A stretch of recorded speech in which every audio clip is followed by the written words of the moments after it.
യേശുവിൽ ഏറ്റവും പ്രിയമുള്ളവരെ, കഴിഞ്ഞ എപ്പിസോഡിൽ നമ്മൾ ചിന്തിച്ചു കൊണ്ടിരുന്നത് യെശയ്യാ പ്രവാചകൻ്റെ സാമൂഹ്യ നീതിയെക്കുറിച്ചുള്ള ദർശനങ്ങളായിരുന്നു. അവിടെ വളരെ പരുഷമായ ഭാഷയിൽ തന്നെ ന്യായാധിപന്മാർക്കെതിരെയും സമ്പന്നർക്കെതിരെയൊക്കെ യെശയ്യാ പ്രവാചകൻ സംസാരിക്കുന്നുണ്ട്. അവർ കാണിക്കുന്ന ഈ അനീതിക്കൊക്കെ വരാനിരിക്കുന്ന ശിക്ഷയെക്കുറിച്ചും മുന്നറിയിപ്പ് നൽകുന്നുണ്ട്. തുടർന്ന് നമ്മൾ മീക്ക പ്രവാചകനെക്കുറിച്ചും അദ്ദേഹത്തിൻ്റെ സാമൂഹ്യനീതിയെക്കുറിച്ചുമാണ് ചിന്തിക്കാൻ പോകുന്നത് ഈ എപ്പിസോഡിൽ. ഇന്ന് നമ്മളുമായിട്ട് ഇക്കാര്യങ്ങൾ പങ്കുവയ്ക്കുന്ന സ്നേഹബഹുമാനപ്പെട്ട ഫിലിപ്പ് തയ്യലച്ചനെ നിങ്ങളുടെ ഏവരുടെയും പേരിൽ ഒത്തിരി സ്നേഹത്തോടെ സ്വാഗതം ചെയ്യുന്നു.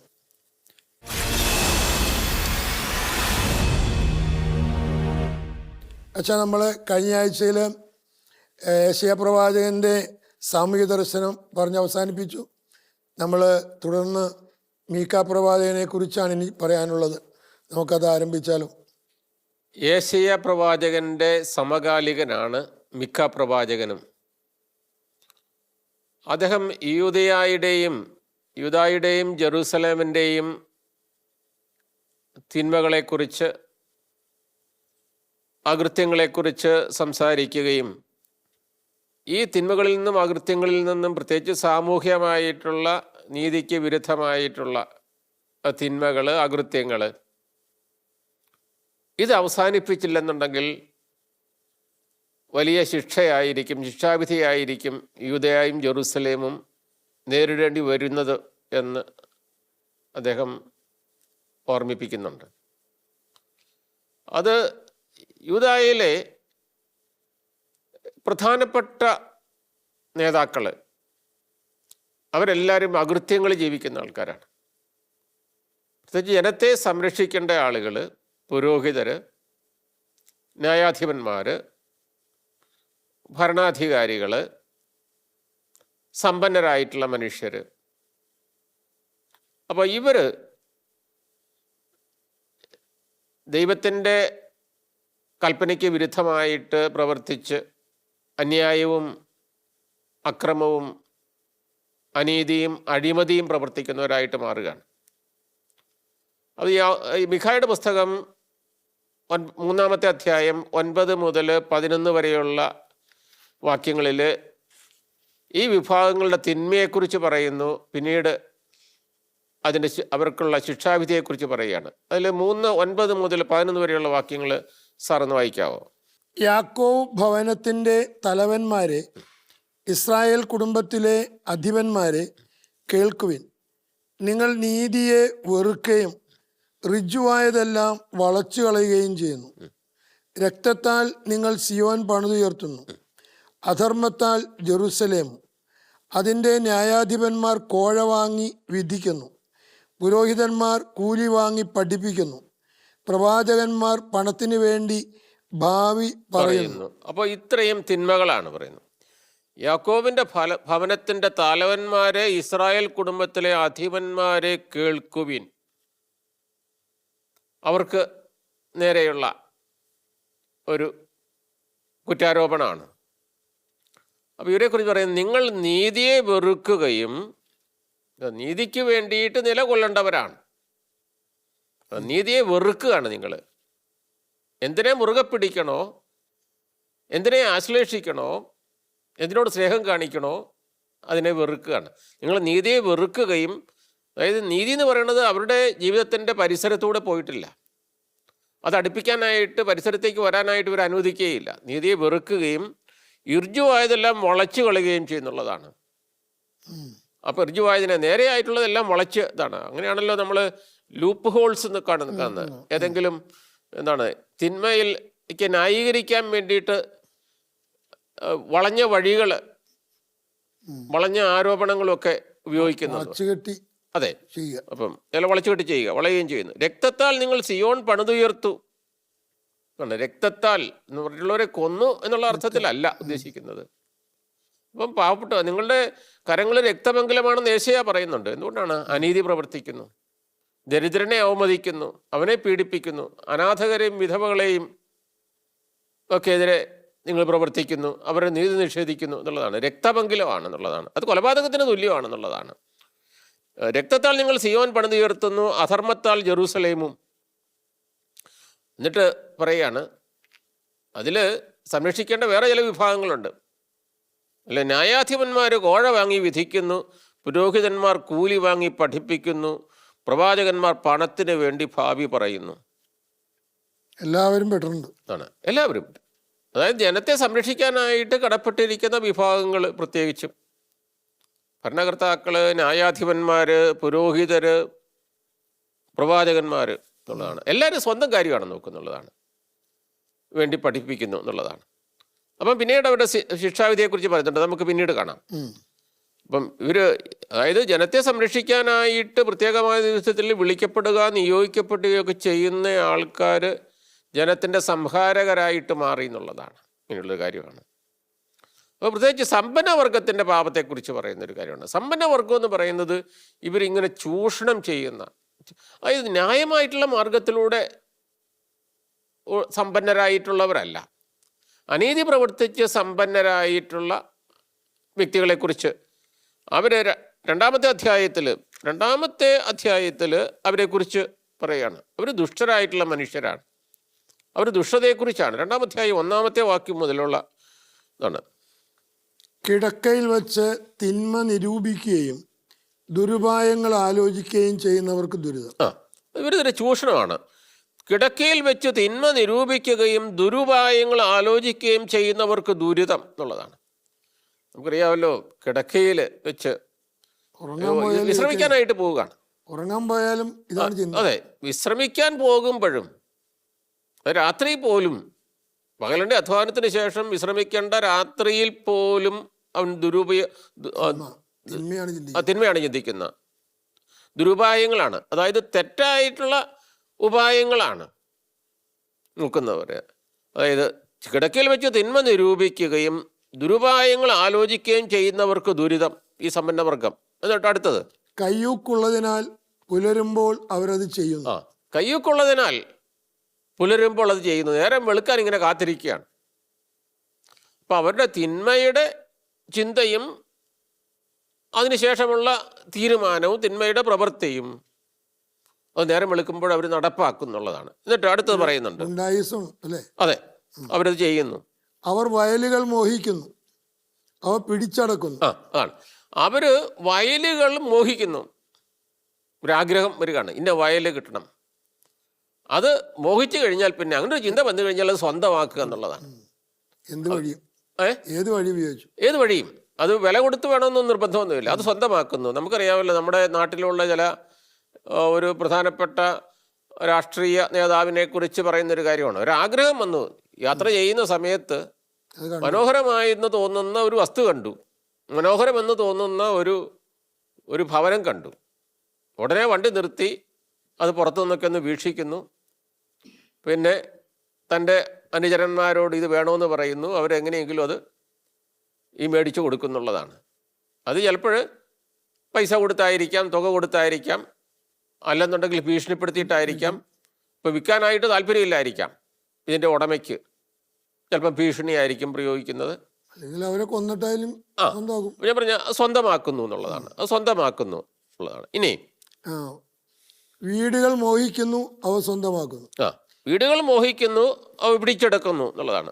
വീട്ടുടമസ്ഥനെയും അവന്റെ കുടുംബത്തെയും മനുഷ്യനെയും അവന്റെ അവകാശത്തെയും അവർ പീഡിപ്പിക്കുന്നു. അതാണ്, അതായത് ഇതെല്ലാം പിടിച്ചെടുക്കുകയാണ്. അതുകൂടെ ഓർക്കണം നമ്മൾ. അതായത് വീടുകൾ മോഹിക്കുന്നു, വയലുകൾ മോഹിക്കുന്നു, അവ പിടിച്ചടക്കുന്നു. പിടിച്ചടക്കുക എന്നുള്ളതാണ്, അവർ വാങ്ങിക്കുകയല്ല, പിടിച്ചടക്കുന്നു എന്ന് പറയുമ്പോഴത്തേക്കും അവിടെ ഒരു മുഷ്ടിപ്രയോഗമുണ്ട്. കയ്യൂക്കുള്ളവൻ എന്നുള്ളതാണ്. അവർ മോഹിക്കുമ്പോഴെന്നുണ്ടെങ്കിൽ അത് അന്യായമായിട്ട് തന്നെ നമ്മൾ ഏതൊരു കാര്യം പിടിച്ചടക്കുക എന്ന് പറയുമ്പോൾ അതിനകത്ത് തന്നെ അടങ്ങിയിട്ടുള്ളൊരു പിടിച്ചടക്കുക എന്ന് പറയുമ്പോഴത്തേക്കും അതിനൊരു ചെറിയൊരു ചെറുത്തുനിൽപ്പ് കാണും. അതിനെ അതിജീവിച്ചുകൊണ്ട് പിടിച്ചടക്കുകയാണ്. അതിനകത്തൊരു അന്യായമുണ്ട്. പിടിച്ചടക്കുന്നു. വീടുകൾ മോഹിക്കുന്നു, അത് സ്വന്തമാക്കുന്നു എന്നുള്ളതാണ്. സ്വന്തമാക്കുന്നു. ഇനി അപ്പോൾ ഇങ്ങനെ വരുമ്പോഴത്തേക്കും എന്താ, വീട്ടുടമസ്ഥനെയും അവൻ്റെ കുടുംബത്തെയും മനുഷ്യരെയും അവൻ്റെ അവകാശത്തെയും അവർ പീഡിപ്പിക്കുന്നു എന്നുള്ളതാണ്. മറ്റവൻ്റെ അവകാശമാണ്, അവരുടെ സ്വത്താണ് ഈ പറയുന്ന ഈ ചൂഷകർ സ്വന്തമാക്കുന്നുള്ളതാണ്. അതാണ് പറയുന്നത്. എന്നിട്ട് അടുത്തത്, അതിനാൽ കർത്താവ് അരുളി ചെയ്യുന്നു, ഈ ഭവനത്തിനെതിരെ ഞാൻ അനർത്ഥങ്ങൾ ഒരുക്കിയിരിക്കുന്നു, അതിൽ നിന്ന് തലവലിക്കാൻ നിങ്ങൾക്ക് സാധിക്കുകയില്ല. അതാണ്. അപ്പം ഈ പ്രവാചകന്മാർ ഓരോ വിഭാഗത്തിൽപ്പെട്ട ആളുകൾ ചെയ്യുന്ന തിന്മയെക്കുറിച്ച്, അകൃത്യങ്ങളെക്കുറിച്ച്, അക്രമങ്ങളെക്കുറിച്ചൊക്കെ പറയുകയും അവർക്ക് വരാനിരിക്കുന്ന ശിക്ഷയെക്കുറിച്ച് സൂചിപ്പിക്കുകയും ചെയ്തിട്ടുണ്ട്.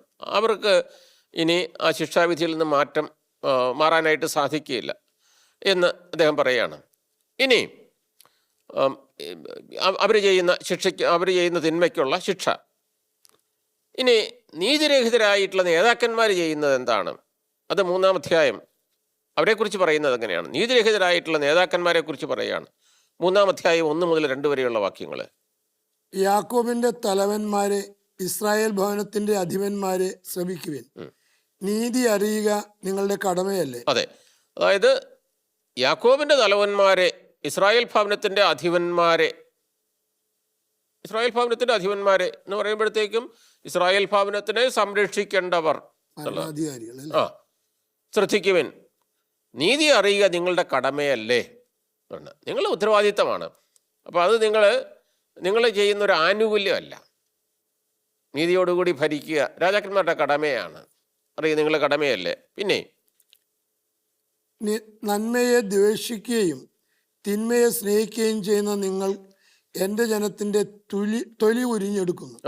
ആണ് ഇവിടെ നന്മയെ ദ്വേഷിക്കുകയും, നിങ്ങളാകട്ടെ എന്താണ് ചെയ്യുന്നത്? നന്മയെ ദ്വേഷിക്കുന്നു. നമുക്ക് നന്മയെ വെറുക്കുന്നു എന്നുള്ളതാണ്. നന്മയെ ദ്വേഷിക്കുകയും തിന്മയെ സ്നേഹിക്കുകയും ചെയ്യുന്ന, തിന്മയെ ആഞ്ഞുപുല്ലുകയും ചെയ്യുന്ന നിങ്ങൾ എൻ്റെ ജനത്തിൻ്റെ തൊലി ഉരിഞ്ഞെടുക്കുന്നു. അവരുടെ തിന്മ പ്രവൃത്തിയെക്കൂടെ എന്താണ്? ജനത്തെ എന്തുമാത്രം പീഡിപ്പിക്കാവോ? ഉപയോഗിക്കുന്ന വാക്കുകൾ നമ്മൾ പിന്നീട് തുടർന്നുള്ളതാണ്. നിൻ്റെ ജനത്തിൻ്റെ തൊലി ഉരിഞ്ഞെടുക്കുന്നു. നമ്മൾ ചിന്തിക്കുമ്പോൾ ഈ ഒരു ശരീരത്തിൽ നിന്ന്, ഒരു മനുഷ്യൻ്റെ ശരീരത്തിൽ നിന്ന് ഒരു തൊലി, അവന് ജീവിച്ചിരിക്കുക, അവൻ്റെ തൊലി ഉരിഞ്ഞെടുക്കുമ്പോഴുണ്ടാകുന്ന വേദന നമുക്ക് മനസ്സിലാക്കാമല്ലോ. അവൻ്റെ തൊലി ഉരിഞ്ഞെടുക്കുന്നു. ഇനി അവരുടെ അസ്ഥികളിൽ നിന്ന് മാംസവും, അവരുടെ അസ്ഥികളിൽ നിന്ന് മാംസവും, നിങ്ങൾ എൻ്റെ ജനത്തിൻ്റെ മാംസം ഭക്ഷിക്കുന്നു, തൊലി ഉരിഞ്ഞെടുക്കുന്നു, അവരുടെ അസ്ഥികൾ തകർക്കുന്നു, ചട്ടിയിലെ ഇറച്ചിയും കുട്ടകത്തിലെ മാംസവും പോലെ അവരെ നുറുക്കുകയും ചെയ്യുന്നു. ഇനി അവർ കർത്താവിനെ വിളിച്ചപേക്ഷിക്കും, അവിടുന്ന് മറുപടി നൽകുകയില്ല. അവരുടെ ദുഷ്കർമ്മങ്ങൾ നിമിത്തം അവിടുന്ന് അവരിൽ നിന്ന് മുഖം മറച്ചു കളയും എന്നുള്ളതാണ്. ഇപ്പൊ ഈ യാക്കോബിന്റെ തലവന്മാർ ഇതൊക്കെ ചെയ്തു കഴിഞ്ഞിട്ടും ദൈവത്തെ വിളിക്കുകയാണ്.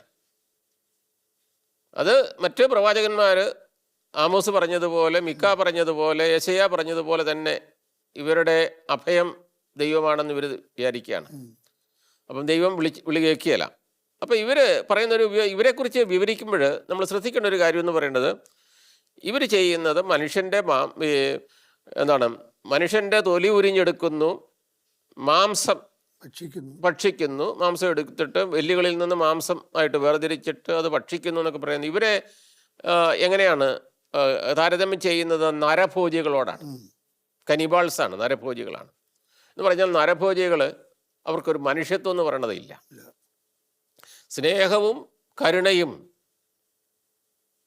അനുകമ്പയോ ഒന്നും തൊട്ടു തീണ്ടാത്ത ഒരു മനുഷ്യജീവിതമാണ് ജീവനാണ് നശിപ്പിക്കുന്നുള്ളതാണ്. അപ്പം നരഭോജികളായിട്ടുള്ളവരോടാണ് ഈ നേതാക്കന്മാരെ, ഇസ്രായേലിലെ നേതാക്കന്മാരെ താരതമ്യപ്പെടുത്തുന്നുള്ളതാണ് നമ്മൾ മനസ്സിലാക്കേണ്ടത്. അതാണ്. അപ്പോൾ അവർക്കുള്ള ശിക്ഷയുണ്ടെന്നുള്ളതാണ്. ഇങ്ങനെ പീഡിപ്പിക്കുന്ന ആളുകൾക്കുള്ള ദൈവത്തിൻ്റെ ശിക്ഷയെക്കുറിച്ചാണ്, ദൈവം കൊടുക്കുന്ന ശിക്ഷയെക്കുറിച്ചാണ് 4-ാമത്തെ വാക്യത്തിൽ പറയുന്നത്. 5-ാമത്തെ വാക്യത്തിൽ അത് തന്നെയാണ്. ഇനി ഈ തിന്മ പ്രവർത്തിക്കുന്ന മനുഷ്യർ, ഇങ്ങനെയുള്ള ആളുകൾ മതാനുഷ്ഠാനങ്ങൾക്ക് മുടക്കം വരുത്തുന്നില്ല, മറ്റു പ്രവാചകന്മാർ പറയുന്നത്. അവിടെയാണ് അതിൻ്റെ ഒരു സങ്കടകരമായിട്ടുള്ളൊരു കാര്യം എന്ന് പറയുന്നത്. രണ്ടും കൂടെ ഒന്നിച്ചു കൊണ്ടുപോവുകയാണ്. അഴിമതിയും അക്രമവും പീഡനവും ചൂഷണവും അതോടൊപ്പം തന്നെ പ്രാർത്ഥനാ ജീവിതവും ഉള്ളതാണ്. അത് എന്തോ വൈരുദ്ധ്യമാണ്. അത് 3-ാം അധ്യായത്തിൽ 11-ാമത്തെ വാക്യത്തിൻ്റെ 2-ാം ഭാഗം അത് പറയുന്നുണ്ട്. രണ്ടാം ഭാഗം നമ്മൾ 3-ാം അധ്യായം 9 മുതൽ 11 വരെയുള്ള വാക്യങ്ങളിൽ 11-ാമത്തെ ആദ്യ ഭാഗം അവർ ചെയ്യുന്ന തിന്മയെക്കുറിച്ചാണ് പറയുക. നീതിയെ വെറുക്കുകയും ഋജുവായതെല്ലാം മുളച്ചു കളയുകയും നിങ്ങൾ ചെയ്യുന്നു. രക്തത്താൽ നിങ്ങൾ സിയോൻ പണിതുയർത്തുന്നു, അധർമ്മത്താൽ ജെറൂസലേമിലും. പിന്നെ 11-ാമത്തെ വാക്യം, അതിൻ്റെ ന്യായാധിപന്മാർ കോഴ വാങ്ങി വിധിക്കുന്നു, പുരോഹിതന്മാർ കൂലി വാങ്ങി പഠിപ്പിക്കുന്നു, പ്രവാചകന്മാർ പണത്തിനു വേണ്ടി ഭാവി പറയുന്നു. എന്നിട്ടും അവർ കർത്താവിൽ ആശ്രയിച്ചു കൊണ്ട് പറയുന്നു, കർത്താവ് നമ്മുടെ മധ്യത്തിലില്ലേ, നമുക്കൊരനർത്ഥവും വരികയില്ല. അതാണ്. അപ്പൊ ഇങ്ങനെ തിന്മ പ്രവർത്തിക്കുന്ന ആളുകൾ ഊറ്റം കൊള്ളുന്ന ഒരു കാര്യമുണ്ട്. കർത്താവ് നമ്മുടെ മധ്യത്തിലുണ്ട്, കർത്താവ് നമ്മളെ സഹായിക്കും, കർത്താവ് നമ്മുടെ മധ്യത്തിലില്ലേ എന്ന് പറഞ്ഞാൽ ഉണ്ട്, നമുക്ക് ഒരു അനർത്ഥവും വരികയില്ല. അപ്പൊ ഇത് തുടരുക. കർത്താവ് നമ്മുടെ കൂടെ ഉള്ളത് കൊണ്ടാണ് നമുക്ക് ഇത്രയും സമ്പത്തൊക്കെ ഉണ്ടായിരിക്കുന്ന ഒരു കാര്യം. അതുകൊണ്ടാണ് ഈ കൊള്ള മുതൽ കർത്താവുമായിട്ട് പങ്കുവെക്കുന്ന, അതിൽ കുഴപ്പമില്ലെന്നൊക്കെ വിചാരിക്കുന്ന മനുഷ്യർ ഇപ്പോഴും ഉണ്ട്. കാരണം ഇങ്ങനെ ഉണ്ടാക്കിയതിന്റെ ഒരു ഓഹരി പള്ളിയിൽ നേർച്ചപ്പെട്ടിയിൽ ഇട്ടാലോ ദശാംശമായിട്ട് കൊടുത്താലും മതിയല്ലോ, കൂടുതൽ സംരക്ഷണം കിട്ടും. അങ്ങനെ ഒരു ചിന്തയുണ്ട്, അങ്ങനെ മനുഷ്യർക്കുണ്ട്. അങ്ങനെയുള്ളവരെ പ്രോത്സാഹിപ്പിക്കുന്നില്ലെന്ന് മാത്രമല്ല, അതിന് ഉത്സാഹപ്പെടുത്തുകയും അങ്ങനെയുള്ളവരുടെ പണത്തിൽ അർത്ഥമില്ലെന്ന്, ആ ദാനധർമ്മത്തിൽ ഇങ്ങനെയുള്ള ഈ വീതം വയ്പ്പിൽ, കൊള്ള മുതലുള്ള വീതം വയ്പ്പിൽ ദൈവം കൂട്ടിയേരുന്നില്ലെന്നും ദൈവത്തെ കക്ഷി ചേർക്കണ്ടെന്നും ഈ പ്രവാചകന്മാർ ഓർമ്മിപ്പിക്കുകയാണ്. അതുകൊണ്ട് ബലിയർപ്പിച്ച് ഈ കാര്യങ്ങൾ നടത്താമെന്ന് പ്രീതിപ്പെടുത്താമെന്ന് വിചാരിക്കേണ്ട കാര്യമില്ല. എന്നിട്ട് പറയുന്ന വാക്യം നോക്കുക, എന്താണ് സംഭവിക്കുന്നത്? നിങ്ങൾ നിമിത്തം സിയോൻ വയൽ പോലെ ഉഴുതുമറിക്കപ്പെടും, ജെറുസലേം നാശകൂമ്പാരമാകും, ദേവാലയഗിരി വനമായി തീരും. കണ്ടോ, നോക്കുക, എത്ര ഇതാണ്. ഇതെല്ലാം വിശുദ്ധമായിട്ടുള്ള സ്ഥലമാണ്. നിങ്ങൾ മൂലം, ഈ അനീതി പ്രവർത്തിക്കുന്ന നിങ്ങൾ മൂലം, അത് ഓരോ വിഭാഗത്തെക്കുറിച്ച് പറയുന്നുണ്ട്, എല്ലാ വിഭാഗത്തെക്കുറിച്ചാണ്. നിങ്ങളുടെ അനീതി മൂലം സിയോൻ വയൽ പോലെ മറിക്കപ്പെടും, ജെറൂസലം നാശകൂമ്പാരമാകും. ജെറൂസലമിൻ്റെ പതനത്തെക്കുറിച്ച് പറയുന്ന ഒരു കാര്യമാണത്. ഇത് സംഭവിക്കുന്ന ഒരു കാര്യമാണ്. ദേവാലയഗിരി വനമായി തീരും ഉള്ളതാണ്. വനമായി തീരും എന്ന് പറഞ്ഞാൽ പാടെ ഇതൊക്കെ പിന്നീടൊക്കെ യാഥാർത്ഥ്യമായതാണ്. 587 നമുക്ക് അറിയാവുന്ന ഒരു കാര്യം, ഒരു ബാബിലോൺ പ്രവാസ കാലത്ത് ബാബിലോൺകാർ യൂദയെ കീഴ്പ്പെടുത്തുന്നു 587. പിന്നെ ബാബിലോൺ വിപ്രവാസം, ഈ കാലത്തിലൊക്കെ സംഭവിച്ച കാര്യങ്ങളെക്കുറിച്ചുള്ള, സംഭവിക്കാൻ പോകുന്ന കാര്യങ്ങളെക്കുറിച്ചുള്ള ഒരു സൂചന കൂടിയാണ് ഇവിടെ കൊടുക്കുന്നത്. ഒരു കാര്യമാണ്, സംഭവിക്കുന്ന ഒരു കാര്യമാണ്. അപ്പോൾ ഇവിടെ നിങ്ങൾ നിമിത്തം വരുന്ന, നിങ്ങളുടെ അധർമ്മം വഴിയായിട്ട്, അക്രമം വഴിയായിട്ട് വരുന്ന ഈ തിന്മയെക്കുറിച്ച് അവർ ഓർമ്മിപ്പിക്കുകയാണ്. അപ്പോൾ ഇവിടെ മിക്ക പ്രവാചകന് ഇതുപോലെ തന്നെ അമാസ്യ പറഞ്ഞതുപോലെ തന്നെ മിക്ക പ്രവാചകനോട് ജനം പറയുകയാണ്. കാരണം ഇതുപോലെയുള്ള രൂക്ഷമായിട്ടുള്ള വിമർശനം ഈ പുരോഹിതന്മാർക്കോ പ്രവാചകന്മാർക്കോ അനീതി പ്രവർത്തിക്കുന്ന അധികാരികൾക്കൊന്നും താങ്ങുന്ന ആയിരുന്നില്ല, ഉൾക്കൊള്ളാൻ പറ്റുന്നില്ല. അപ്പോൾ അവരോട് മിക്ക പ്രവാചകൻ്റെ അദ്ദേഹത്തോട് ആവശ്യപ്പെടുകയാണ്, പ്രവചനം അവസാനിപ്പിക്കാൻ ആവശ്യപ്പെടുകയാണ്. അത് നമ്മൾ 2-ാം അധ്യായം 6-7 വാക്യങ്ങളിൽ നമ്മൾ കാണുന്നൊരു കാര്യമാണ്. അവതരിപ്പിക്കാൻ അദ്ദേഹത്തോട് ആവശ്യപ്പെടുകയാണ്. പ്രസംഗിക്കരുത്, ഇത്തരം കാര്യങ്ങളെക്കുറിച്ച് ആരും പ്രസംഗിച്ചുകൂടാ, അപമാനം നമ്മെ പിടികൂടുകയില്ല എന്നവർ പ്രസംഗിക്കുന്നു. യാക്കോബ് ഭവനമേ, ഇങ്ങനെ പറയണമായിരുന്നോ എന്നുള്ളതാണ്. ഓക്കെ, അപ്പം ഈ പ്രവാചകനോട് ആവശ്യപ്പെടുകയാണ് അവിടെ പ്രഘോഷണം നിർത്തുക എന്നുള്ളതാണ്. പക്ഷെ അദ്ദേഹം നിർത്തുന്നില്ല. അദ്ദേഹത്തിന് പറയാനുള്ളത് മുഴുവൻ പറയുന്നുണ്ട്. ഇനി 6-ാം അധ്യായം 1 മുതലുള്ള വാക്യങ്ങളിൽ മിക്ക പ്രവാചകന്റെ പുസ്തകത്തിൽ നമ്മൾ കാണുന്നുണ്ട്, ദൈവം തന്നെ തന്നെ ധനത്തെ വിസ്തരിക്കുന്നതായിട്ടുള്ള ഒരു രംഗമാണ്. ഈ കുറ്റകൃത്യങ്ങൾക്ക് ഈ ഇസ്രായേൽക്കാർ ചെയ്തിട്ടുള്ള, ഇസ്രായേൽ എന്ന് പറയുമ്പോഴത്തേക്കും യൂദായിലെ ജനം ചെയ്തിട്ടുള്ള, അതിലെ അധികാരികൾ ചെയ്തിട്ടുള്ള, പ്രവാചകന്മാർ ചെയ്തിട്ടുള്ള, പുരോഹിതർ ചെയ്തിട്ടുള്ള, ന്യായാധിപന്മാർ ചെയ്തിട്ടുള്ള കുറ്റങ്ങൾക്ക് അവരെ വിസ്തരിക്കുന്ന അതിൻ്റെ ഒരു രംഗമുണ്ട്. 6-ാം അധ്യായം 1 മുതലുള്ള വാക്യങ്ങൾ. അവരെ വിസ്തരിക്കുകയും അവർക്കെതിരെ സാക്ഷി പറയുകയും അവരെ വിധിക്കുകയും ചെയ്യുന്ന ഒരു ന്യായാധിപനായിട്ടാണ്. 3-4 റോള് ദൈവം ഒരുമിച്ചെടുക്കുകയാണ്. 6-ാം അധ്യായം 1 മുതലുള്ള വാക്യം ഒന്ന് വായിക്കാവോ? കർത്താവ് പറയുന്ന വാക്ക് കേൾക്കുക. ആ എഴുന്നേറ്റ് പർവ്വതങ്ങളുടെ മുമ്പിൽ നിന്റെ ആവലാതികൾ ബോധിപ്പിക്കുക. കുന്നുകൾ നിന്റെ ശബ്ദം കേൾക്കട്ടെ. പർവ്വതങ്ങളെ, ഭൂമിയുടെ ഉറപ്പുള്ള അസ്ഥിവാരങ്ങളെ, കർത്താവിന്റെ ആരോപണങ്ങൾ കേൾക്കുക. കർത്താവിന്റെ ആരോപണങ്ങൾ കേൾക്കുവിൻ എന്നുള്ളതാണ്. കുറ്റാരോപണമാണ്. അവിടുന്ന് തന്റെ ജനത്തിനെതിരെ കുറ്റം ആരോപിക്കുന്നു. തന്റെ ജനത്തിനെതിരെ കുറ്റം ആരോപിക്കുന്നു. കർത്താവ് കുറ്റം ആരോപിക്കുകയാണ്. ഇസ്രായേലിനെതിരെ വാദിക്കുന്നു. എൻ്റെ ജനമേ, നിങ്ങളോട് ഞാൻ എന്ത് ചെയ്തു? എങ്ങനെ ഞാൻ നിങ്ങൾക്ക് ശല്യമായി? ഉത്തരം പറയുവിൻ. ഞാൻ നിങ്ങളെ ഈജിപ്തിൽ നിന്ന് മോചിപ്പിച്ചു, അടിമത്തത്തിൻ്റെ ഭവനത്തിൽ നിന്ന് നിങ്ങളെ വീണ്ടെടുത്തു. നിങ്ങളെ നയിക്കാൻ മോശയെയും അഹറോനെയും മിരിയാമിനെയും അയച്ചു. ഓക്കെ, അപ്പൊ ഇനി അതായത് കർത്താവ് ചെയ്ത രക്ഷാകരമായിട്ടുള്ള പ്രവൃത്തികളുടെ വിവരണമാണ് നിങ്ങൾ ചെയ്തത്.